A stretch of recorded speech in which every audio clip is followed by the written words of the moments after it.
This is a download from BFM 89.9, the business station.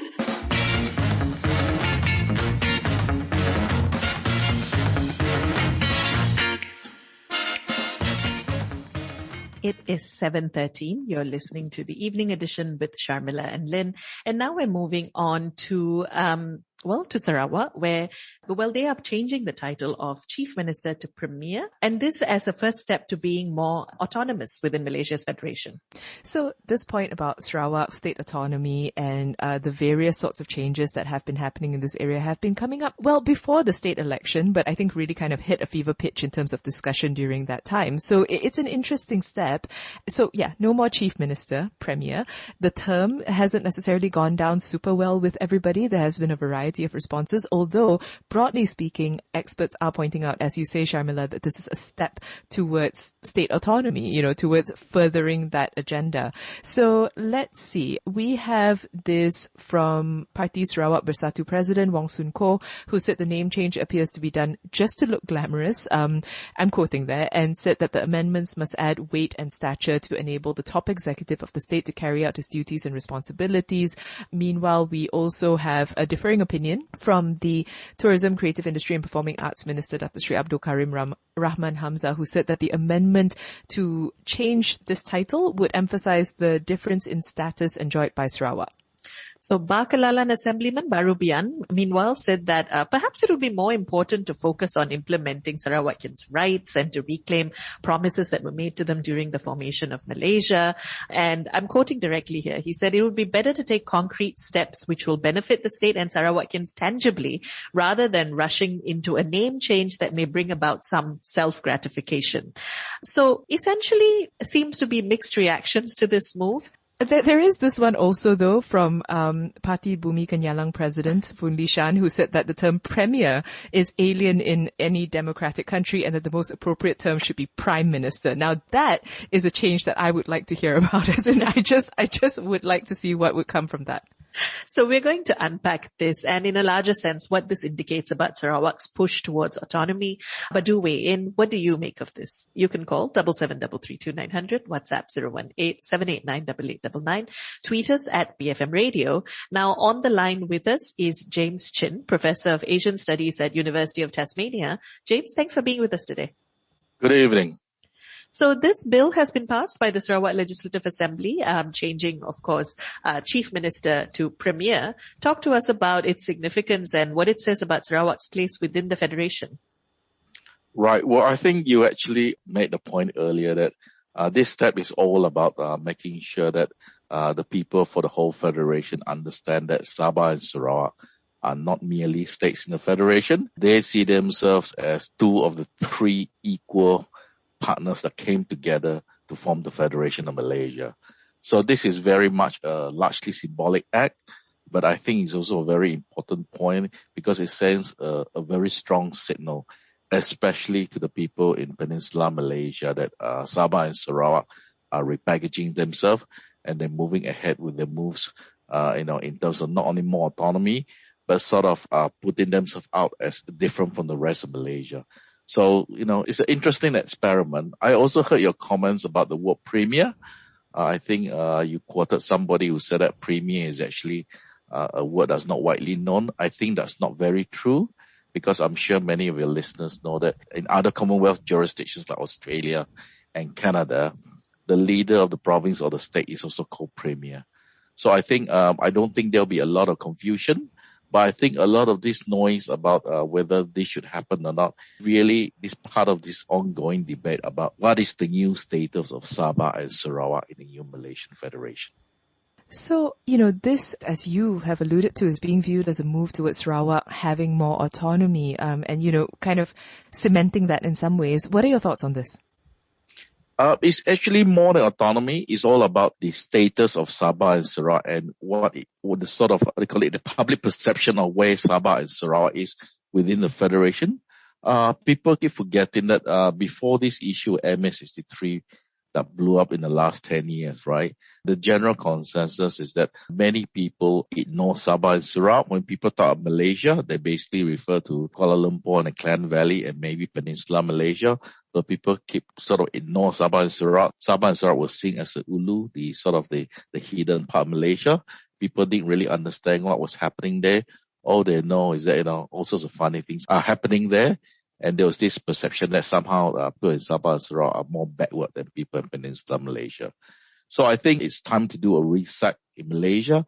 And the reason why I'm supporting this autonomy is because I think the basic experiment that we have in the last 20 years in Peninsula Malaysia, and I'm talking about the political experiment, has largely failed the country on every measure in terms of ethnic relations, in terms of, what you were discussing about, in terms of the role religion play in public policy, all these things. I think we're heading the wrong direction.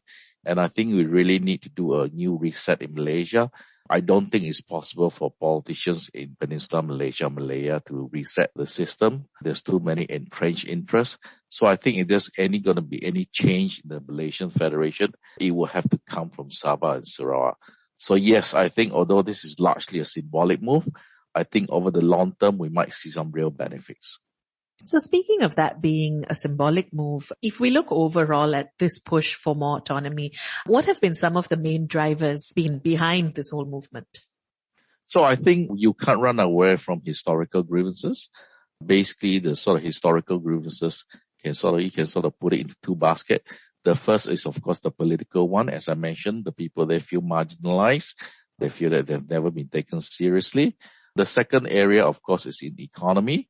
There's this very widely held perception in Sabah and Sarawak that all the natural resources and the wealth of those two states have been siphoned off, and those money has been taken out and exported to Peninsula Malaysia. And that's the reason why, if you look at the infrastructure in Peninsula Malaysia, it is easily at least 15 to 20 years ahead of Sabah and Sarawak.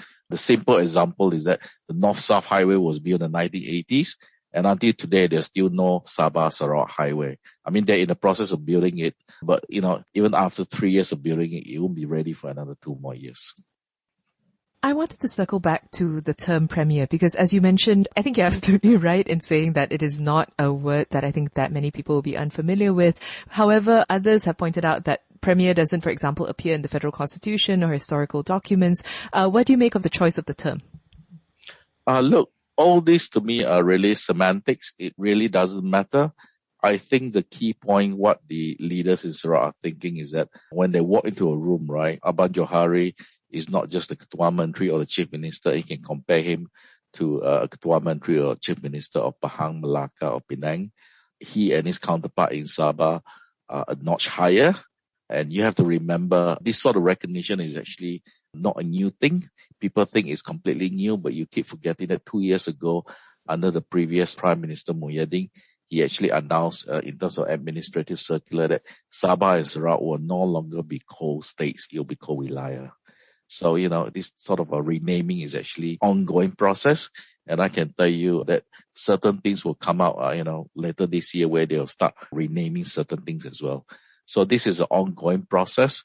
And like I said, when you do something like this, right, somebody is bound to object. But the important thing is that for something as important as rebalancing the relationship between the federal and the states, and especially between Putrajaya and Sabah and Sarawak, you're talking about the long-term stuff here, not the short-term political rhetoric and the political infighting. So I'm wondering, how much support do moves like these have on the ground among the voters? My take is that there's actually very strong support if you tell them that this is part of MS63, is part of rebalancing the relationship between the federal government. It's a notch out for the states of Sabah and Sarawak. If you sell it that way, you have overwhelming support. But of course, if you try to confuse people and say that this is name change, this means additional power or that sort of thing, then of course people, may be more hesitant about this. But I think generally speaking, I think the people of Sabah and Sarawak do understand that this name change is largely symbolic. It doesn't really add anything to Sabah and Sarawak. For example, if they want additional powers for the Chief Minister, they actually have to change sections in the federal constitution and also in the state constitution itself. That will come at a later date. But the point now is really sending a signal out that this is one of the tangible benefits of the Constitution Amendment that was done in December 2021.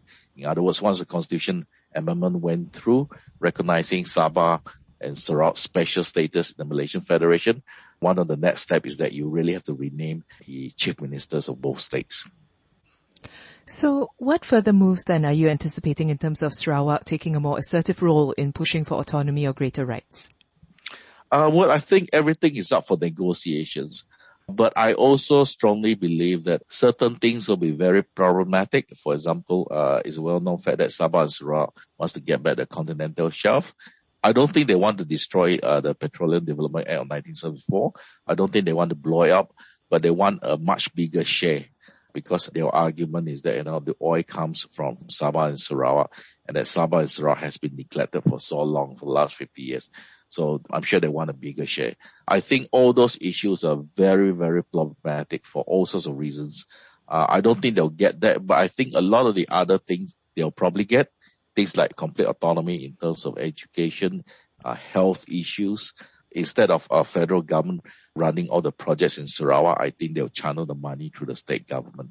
So basically, I think what we're really looking at is two things. One is decentralization of powers from the federal government back to Sarawak and Sabah eventually.